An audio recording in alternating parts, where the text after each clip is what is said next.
for young people as opposed to adults. As a paper boy, I learned that adults won't pay you, and they give you all sorts of rationalizations.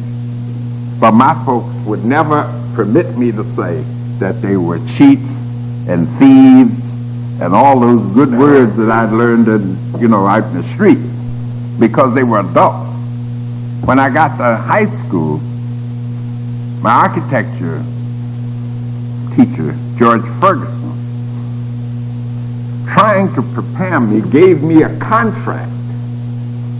And I took a transit and a team, and we went out there and laid out the new running track over on Dunbar, across the street down those streets.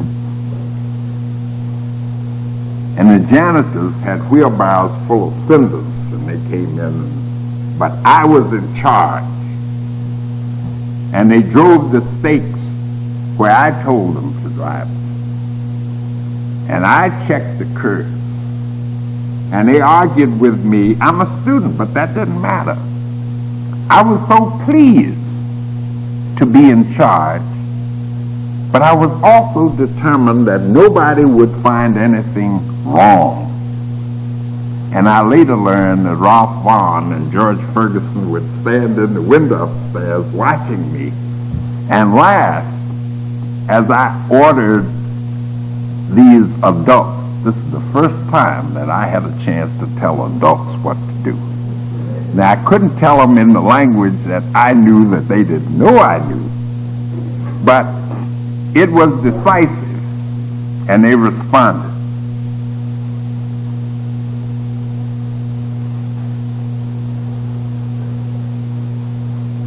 So I went to Howard University with the idea of studying architecture,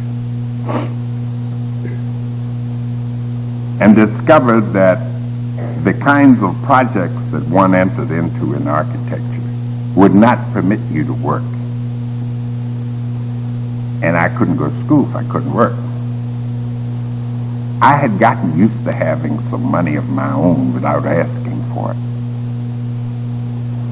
So I stumbled into a course in economics by a fellow named Abram Harris. And the more I read, the more I decided this is where I belong. These people speak my language. They're talking facts. And they're not so concerned about whether or not you like it. Even though most of the early economists were called political economists, were in essence ministers. And if you read their works, they were talking about moral sentiments, and they wanted people to have morality. But I always notice the people who talk about morality most are people with full bellies. It's awful hard to be moral if you don't have enough to eat. And that was one of the basics I learned from Dr. Abram L. Harris, who everybody on the Hill knew as Abe. Now, we got a chance to meet Du Bois, who came and talked to us about Phyllis Wheatley bread and Paul Laurence Dunbar shoes, etc. But by that time, we didn't believe that that would work, because we wanted to know whether that also meant that you were going to have Paul Robeson Telephone Company. And in those days, Capital Traction and Washington Railway Electric Company, we want to know which blacks were going to start those. Now, it wasn't that we weren't concerned. I'm talking about the Economics Club. It wasn't that we weren't concerned about blacks in business or industry. It was that we did not go for the tub-thumping lectures, which had reference to what was good for black people, with no relevance to where the necessary pieces would be obtained and put together to make it a viable functioning operation. So we went back and started to reading Fred Douglass, My Bondage of My Freedom. And I remember 100 years after he published that in 1855, I made a talk in Anacostia to a civic group. And I read a number of issues raised by Douglass in My Bondage and My Freedom. Point by point, we talked about health, we talked about opportunities to learn crafts, we talked about entrepreneurship. And then I asked if anybody in the group had any idea where that came from or what time frame we were talking about. And what was interesting is, to me, most people thought it was a recent story that they had read in the Washington Star or Post. And I said, if what Fred Douglass was talking about in 1855 is still viable as an issue, still unresolved, so clear and understanding to a present generation that people think it is a current event, then it gets a little sticky when you start talking about things like progress. Because you got to define it in much sharper terms than we've been used to doing. Then I got to the Labor Department, and in going through the library, to my shock and surprise, I found out that the person who started the Labor Department in economic studies on black people wasn't the Department of Labor. It was a gentleman named W.E.B. Du Bois. He started, and the Labor Department paid him for doing the study, sort of on the sly. And later on, at Atlanta University, he did a whole series of studies funded by the Department of Labor, but outside. And this was between 1897 and 1907. During the same period, Monroe worked at Tuskegee Institute, and R.R. Wright Jr. also did studies, but it was the same old story that we're kind of used to. You do the study, and if we like it, we'll give you a little something for it. Get some questions. I know we come on close. If you follow that pattern, you will see that throughout, and incidentally, I don't mean to castigate the Department of Labor for this. The truth is, they were the only ones who were doing it. Anything. And in fact, when I went into the government, they were the only ones who would give me a job as an economist, despite the fact that I had finished my civil service exam high enough to finish in the top 10 in the country. I had 15 what they called availability inquiries. Are you available? And then when I show up, they tell you, why, you understand we can't have niggers doing this.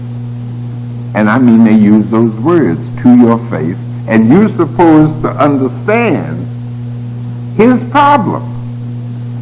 He had problems. But what about me? Well, to wind up, This was the early days of blacks trying to function as professional economists, both in the federal government and in the private sector. And a gentleman who has just come to the Congress of the United States and myself were the first blacks that we know about, or were the only ones, I'll put it that way. If there'd been some, maybe somebody couldn't tell, but they could tell about us. We were the first black professionals that we knew about in the Department of Labor. He was a lawyer, I was an economist. And there are a lot of stories that flow from that. But mostly, we think we left our mark in more ways than integrating the cafeteria and using the Johns. We left also important marks in getting interest directed toward turpentine workers who were not covered by the Fair Labor Standards Act, and a number of other food processing workers, including on the eastern shore of Maryland, the crab pickers. That's another story where we both almost got hung up on a tree for going over and doing an investigation, where it was made plain that you people do not investigate, that we're supposed to be officials of the Department of Labor.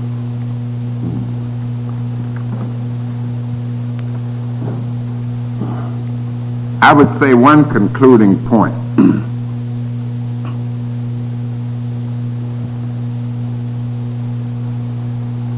If Abe Harris,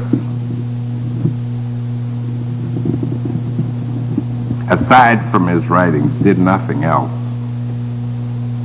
I think he turned on a whole generation of Howard students to some of the basic issues and to a way of thinking that had not been there before.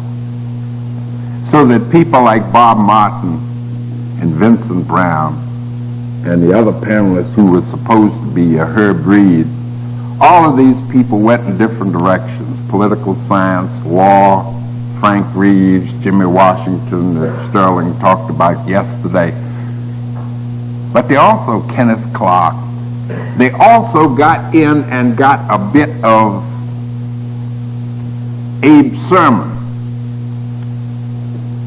And it had a lot to do, as I've talked to them later in life, in their perceptions of their specialties, fields, to understand that it's not simply a way of thinking in terms of historical facts, it's a way of analysis. And if, as I say, if Abe did nothing more, he really did performed an important function in that respect. And he's another one to whom I'm eternally grateful. Thank you very much.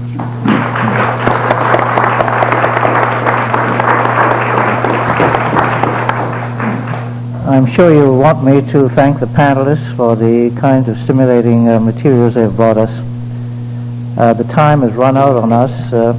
Otherwise, we would have extended more time to the gentlemen who spoke on their own experiences. I think we might take 5 minutes to take some questions from the audience. It would be shameful, I think, if you were not permitted to have an opportunity to ask a question or two. With these fine presentations, I think they deserve to have questions from the audience. So if I can see your hand, I'll recognize you, and you can direct your question to any one of the panelists. Yes, sir? I was present at the panel discussion yesterday, and the question raised by Mr. Hastie Williams of the panel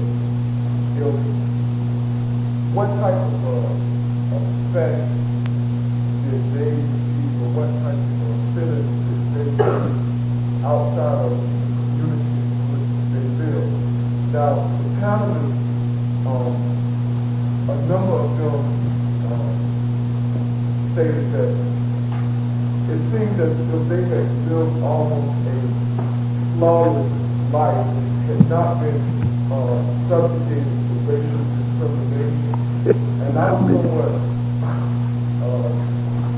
I have a different attitude about this because, even though a number of them may have been academicians or have grown up under an educated society, I still thought that they had some feeling of what it was to be discriminated against.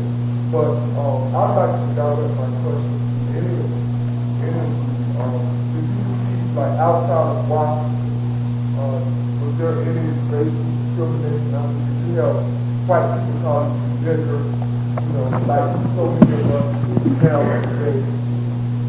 Evidently you didn't hear me. Because I got lots of it. And they didn't say colored people or any of those nice terms. It was a descriptive adjective, like your sweater is blue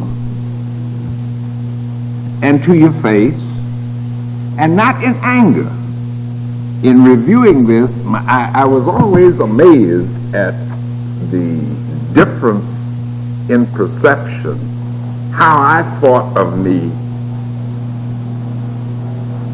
and how they saw me, and they weren't angry about it or whatnot. They didn't know me, but they were just stating a fact and asking me, you understand, we can't do this for niggas. And so you help me, in effect, further subjugate you. Now, I don't know about Bob. I know Mal has been through this. Well, I think when you have a subject called In the Shadow of the Capitol, you're talking about the shadow of the capital of the United States of America. I grew up in the North, in the Pittsburgh area, and went to the University of Pittsburgh. Never sat under a black teacher in my life because we had no black teachers in the town I grew up in. We had no black professors when I was at the University of Pittsburgh. In fact, one told me one time when I quarreled with him about a grade or questioned him about a grade, he said, Mr. Good, you didn't expect to get what a white student gets, did you? That didn't happen to me at the University of Mississippi. It happened to me at the University of Pittsburgh. And the thing, when you talk about the shadow of the Capitol in 1981, that same university has 22 or 23 black boys on his football squad, and 6 of the stars that are black on that squad read at a 5th grade level. And when one of my friends, the professor, had 3 of them in his class, and they hadn't turned in an assignment since, this was in November, since school began in September, and he called the coach about them not coming to class, not turning in assignments. The coach said, don't worry about it. I cite that to you as a prime example of the kind of discrimination which still exists. Now, those boys will go through 4 years of athletic eligibility and have nothing. They'll be crippled for life, academically crippled. That's the kind of discrimination which comes from the shadow of the capital. It's in Pittsburgh, but it's still the shadow of the capital of this country of which I am a part. I live in a state which has 2,200 highway patrolmen, and 19 of them are black out of 2,200 in the great liberal state of New Jersey. Yet when I went to Alabama 2 years ago, I found out that of the 650 highway patrolmen, 124 of them were black in Alabama. So you see, these are the things that happen under the shadow of the Capitol. And if you only have 18 black men out of 435 trying to fight your battle, it becomes real difficult. The thing that's important to me in this, the reason I came at a great sacrifice today, is because when you talked about the shadow of the Capitol, I would like to see the 72% of the black people here in the shadow of the Capitol put some pressure on the Capitol. We didn't do it on Carter, and he got away with murder those 4 years. I don't know how much pressure we're going to put on the man who's in there now. I think we need to understand one basic thing, and I say to those of you who are white and black, white America is not going to do anything for blacks. that they don't compel them to do. Whether it's in law, communications, judges on the bench, doctors, members of the AMA, salespeople in the stores, whatever it may be. They're not going to do any more than they're compelled to do. So you need some pressure, particularly from the 72% of the blacks in Washington who live under the shadow of the Capitol. Let me just say So a what word. else is new? Frank, would you let me just say a word? My good friend Mr. Butler has wondered whether or not I face this or not. You know, to the young man, I'd like to say this. Negroes of the generations that you're now looking at now and those coming earlier were much more constantly reminded that they were second-class citizens than young black people today. Every instant of our lives, we were aware. We were defined in terms of where we sat on a bus, where we sat in a train, in many instances, you couldn't even go to the restroom on a filling station where you had to buy gas when you're traveling. You couldn't stay at a hotel or a motel. You couldn't eat in a restaurant. So don't think that any of the Negroes of the older generation have ever been able to escape from this terrible institution of segregation. We faced it eternally in our lives. I think that, yeah. One thing, if I may. I'm fascinated. I have overscheduled. I don't want you to leave. I want you to do this for me, please. I want you to come down and sit in the front row and let us do the next panel and let us open questions to everyone after that. All right? All right.